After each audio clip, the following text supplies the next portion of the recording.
सुप्रभात बच्चों। आज की कक्षा में हम आप सभी छात्रों को हिंदी व्याकरण के अंतर्गत काव्य सौंदर्य के तत्व आपने अपनी हिंदी की पुस्तक में व्याकरण के अंतर्गत देखा होगा कि उसमें काव्य सौंदर्य के तत्व आपको पढ़ने हैं, जिसमें काव्य सौंदर्य के तत्वों में रस, छंद और अलंकार आपको पढ़ने हैं। तो हम आज आपको रस बताएंगे कि रस की परिभाषा क्या होती है, रस के कितने अंग हैं और रस के कितने प्रकार हैं। ठीक है, तो सबसे पहले हम रस की परिभाषा को समझें। रस जो काव्य सौंदर्य का तत्व है, इसके प्रणेता भरत मुनि रहे हैं। ठीक है, उन्होंने अपने नाट्य शास्त्र में रसों की चर्चा की है। भरत मुनि का शास्त्र है नाट्य शास्त्र, जिसमें उन्होंने रसों की चर्चा की है। तो भरत मुनि के अनुसार विभाव, अनुभाव तथा संचारी भावों के संयोग से रस की निष्पत्ति होती है। उन्होंने बताया है कि विभाव, अनुभाव तथा संचारी भाव मिल करके रस की उत्पत्ति करते हैं, और अन्य जो काव्य शास्त्र के मर्मज्ञ विद्वान हुए हैं, उन्होंने रस को ही काव्य की आत्मा माना है।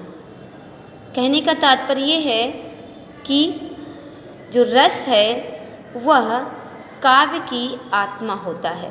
जब तक काव्य में कोई रस नहीं है, तब तक काव्य में जान नहीं होती।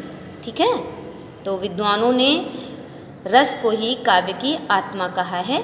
तो इस प्रकार जो आप परिभाषा लिखेंगे कि किसी काव्य को पढ़कर, सुनकर अथवा नाटक आदि को देखकर जिस आनंद की प्राप्ति होती है, उसे रस कहते हैं। ठीक है, तो ये रस की परिभाषा हो गई। और रस के जो अंग हैं, वो रस के 4 अंग हैं। स्थायी भाव, ठीक है, ये स्थायी भाव ऐसे लिखेंगे, स्थायी भाव, विभाव, अनुभाव और संचारी भाव। ये 4 अंग हैं रस के, जिनको हम आपको विस्तार पूर्वक बताएंगे कि स्थायी भाव क्या होता है और विभाव क्या है, अनुभाव क्या है और संचारी भाव क्या है। तो स्थायी भाव के विषय में हम आपको अगले वीडियो में बताएंगे। अब समझते हैं स्थायी भाव।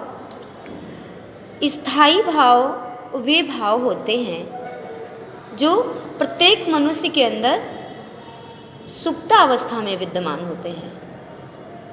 ठीक है, कहने का मतलब ये है कि हर व्यक्ति के अंदर, हर मनुष्य के अंदर ये भाव होते हैं। जैसे ही प्रतिकूल परिस्थितियाँ मिलती हैं, ये जागृत हो जाते हैं। तो परिभाषा जो आप लिखेंगे वो होगी, जो भाव मन में स्थायी रूप से विद्यमान रहते हैं, वे स्थायी भाव कहलाते हैं। जो भाव मन में स्थायी रूप से विद्यमान रहते हैं, वे स्थायी भाव कहलाते हैं। ठीक है, तो ये होते सभी के अंदर हैं। तो एक दूसरे शब्दों में हम ये भी कह सकते हैं कि प्रत्येक मनुष्य के मन में सुप्तावस्था में विद्यमान रहते हैं, और अनुकूल परिस्थितियां पा करके जो भाव जागृत हो जाते हैं, वे स्थायी भाव कहलाते हैं। ठीक है, और स्थायी भाव की जो संख्या है वह 9 मानी गई है। क्योंकि रसों की संख्या 9 मानी गई है, इसलिए स्थायी भाव भी 9 ही माने गए हैं। ठीक है, ये स्थायी भाव ऐसे लिखेंगे, सुधार लेंगे। तो इस प्रकार प्रत्येक रस का एक स्थायी भाव होता है, और जो रस हैं उनके विषय में और उनके स्थायी भावों के विषय में हम आपको बताते हैं। उससे पहले एक बात और समझ लें कि जो भरत मुनि हैं, जिनको हमने बताया कि ये रस के प्रणेता हैं, इन्होंने अपने काव्य नाट्यशास्त्र में रसों की संख्या 8 मानी है। कितनी मानी है? रसों की संख्या 8 मानी है। और इन्होंने शांत रस को अपने नाट्यशास्त्र में कोई स्थान नहीं दिया है। इसलिए भरत मुनि के अनुसार जो रस है वो 8 है, और इस प्रकार रसों की संख्या 8 है तो स्थायी भावों की संख्या भी 8 हो जाएगी। परंतु अन्य विद्वानों ने, कुछ और भी विद्वान हुए जिन्होंने रसों की संख्या 9 मानी है। ठीक है, तो इस प्रकार यदि रस 9 है तो स्थायी भाव भी 9 ही होंगे। कुछ विद्वानों ने वात्सल्य रस को और भक्ति रस को बाद में शामिल कर लिया, इसलिए कुल जो रस हो गए वो हो गए 11। लेकिन प्रमुख रूप से आप अगर रसों की संख्या पूछी जा रही है तो क्या लिखेंगे? 9। प्रमुख रूप से रसों की संख्या 9 होती है। ठीक है, तो स्थायी भावों की संख्या भी 9 होती है। हमने स्थायी भाव यहाँ पर लिखे हैं। स्थायी भाव है रति, हास, शोक, क्रोध, उत्साह, भय, जुगुप्सा, विस्मय और निर्वेद। ये आपके स्थायी भाव हैं। ठीक है, और विभाव को हम अगले वीडियो में समझें। अब हम आपको विभाव बताएंगे कि विभाव क्या होता है, विभाव की परिभाषा क्या होती है। विभाव का शाब्दिक अर्थ होता है कारण। ठीक है, तो इस प्रकार हम जो परिभाषा इसकी विभाव की कह सकते हैं वो हो सकती है कि व्यक्ति, वस्तु या परिस्थितियाँ, व्यक्ति, वस्तु या परिस्थितियाँ आदि स्थायी भावों जो किसी भी मनुष्य के अंदर सुप्तावस्था में होते हैं उनको जागृत करती हैं, वे विभाव कहलाते हैं। ठीक है, तो परिभाषा जो हो जाएगी, जो व्यक्ति, पदार्थ, वस्तु, परिस्थितियाँ किसी अन्य व्यक्ति के हृदय के स्थायी भावों को जगाती हैं उन्हें विभाव कहते हैं। विभाव 2 प्रकार का होता है, आलंबन विभाव और उद्दीपन विभाव। ठीक है, तो सबसे पहले जाने आलंबन विभाव क्या होता है। आलंबन का अर्थ होता है सहारा। क्या होता है? सहारा।